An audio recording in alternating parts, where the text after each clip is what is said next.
안녕하십니까. 디딤 영상 시작하겠습니다. 이번 시간에는 생명 시스템에서 일어나는 화학 반응에 대해서 보도록 하겠습니다. 학습 목표는 생명 시스템에서 일어나는 화학 반응을 설명할 수 있다가 되겠습니다. 생명 시스템에서 일어나는 화학 반응, 물질 대사라고 합니다. 물질 대사는 화학 반응입니다. 어디에서 일어나는? 우리 생명체 안에서 일어나는, 세포에서 일어나는 그런 화학 반응들을 물질 대사라고 합니다. 물질 대사에는 두 가지가 있어요. 동화작용과 이화작용이 있습니다. 교과서에는 이제 생명과학 연계라고 해서 요 그림이 나와 있는데, 동화작용은 작고 간단한 분자가 크고 복잡한 분자로 합성되는 것이 동화작용입니다. 합성될 때 에너지가 흡수됩니다. 예를 들면 아미노산이 단백질로 펩타이드 결합을 하면서 단백질이 되죠. 이때 물론 효소가 관여하죠. 그렇게 간단한 작고 간단한 분자가 크고 복잡한 분자로, 저 분자가 고분자로 만들어지는 것이 동화. 반대, 고분자 물질이 크고 복잡한 고분자 물질, 예를 들어 포도당이 분해되는 거죠. 마이토콘드리아에서 이산화탄소와 물로 분해되면서 에너지가 나오죠. 네. 이런 것을 이화작용을 해요. 이 동화작용과 이화작용을 합쳐서 우리는 물질대사라고 한다. 이런 물질대사를 통해서 이제 생명 시스템이 유지가 된다. 과산화수소의 분해가 나오는데, 과산화수소는 H2O2죠. 요게 이제 H2O 물과 산소로 분해됩니다. 개수를 맞춰줘야죠. 여기 이렇게 되죠. 네. 그러면 수소 원자 4개, 산소 원자 4개가 되겠죠. 반응물이나 생성물이나. 요게 이제 반응물, 요게 이제 생성물이 됩니다.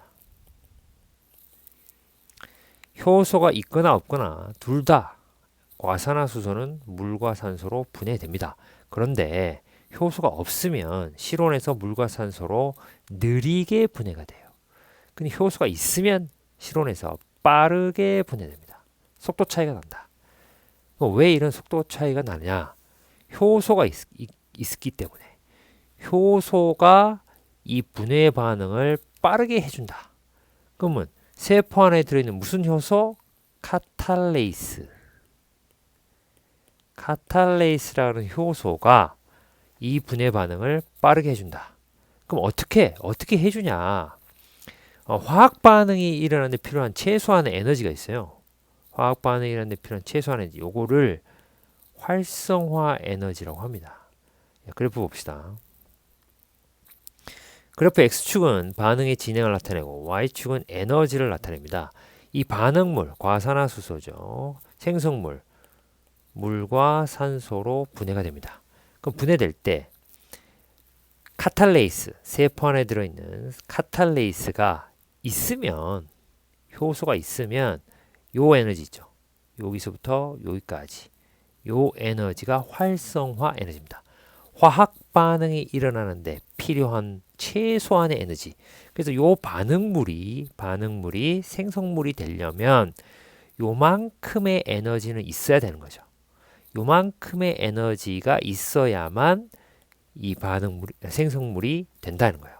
그런데 효소가 없다면 에너지가, 활성화 에너지가 이만큼이 되는 거예요.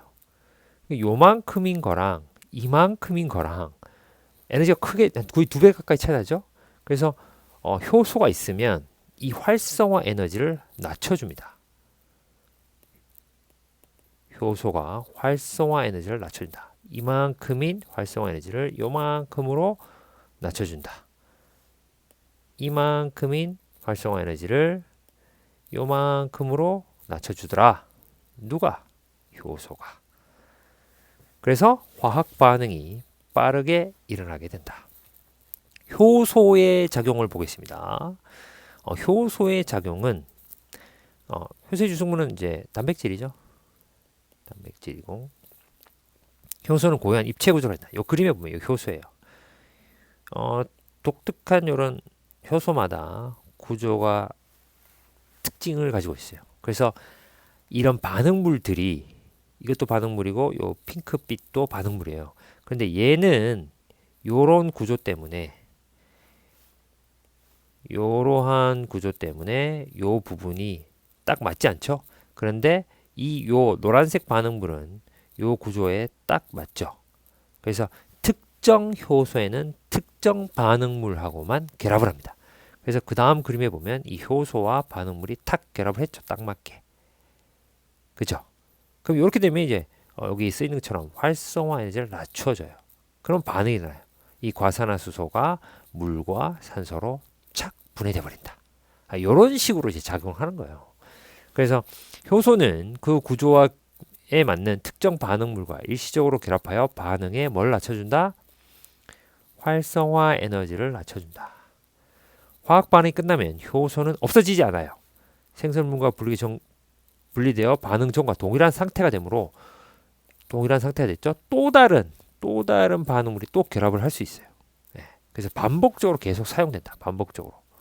그래서 적은 양이 있어도 효율적으로 작용한다. 이런 식으로 해서 활성화 에너지를 계속 낮춰줄 수 있겠죠. 반응물의 활성화 에너지를. 그러면서 생성물이 더 빠르게 생성될 수 있도록 화학 반응을 빠르게 일어나게 해준다. 어떻게? 왜? 활성화 에너지를 낮춰줘서. 어떻게 낮춰줘서? 효소가 이런 특정 효소가 특정 반응물하고 결합함으로 해서 활성화 에너지를 낮추고 생성물로 만들어준다. 확인하기 문제. 생명체에서 일어나는 모든 화학 반응은 뭐라고 그래요? 물질 대사. 물질 대사에 두 가지 있다 그랬죠? 동화작용, 이화작용. 화학 반응에 이렇게 필요한 최소한 에너지, 활성화 에너지. 자, 다음 페이지 보겠습니다. 효소가 관여하는 다양한 생명 현상이 있는데 생명 활동에 필요한 모든 화학 반응에는 뭐가 필요하다? 효소가 필요하다. 효소가 관여한다.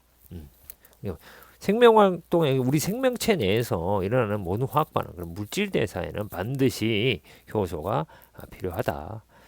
생명체는 효소에 의한 물질 대사가 원활하게 일어나 생명 시스템을 유지하고 그 예로 효소가 관여하는 다양한 생명 현상의 예로 영양소 소화하는 거 있죠.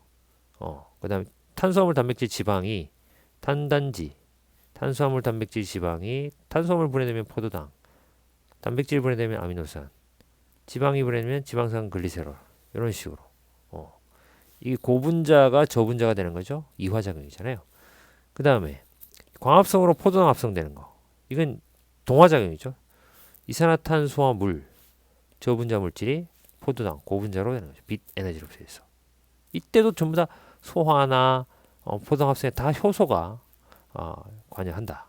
자, 그 다음에 성장에 필요한 단백질 합성 아미노산이 결합해서 펩타이드 결합으로 단백질 만들어질 때 이때도 물질대사 동화작용이잖아요. 그때도 효소가 관여한다.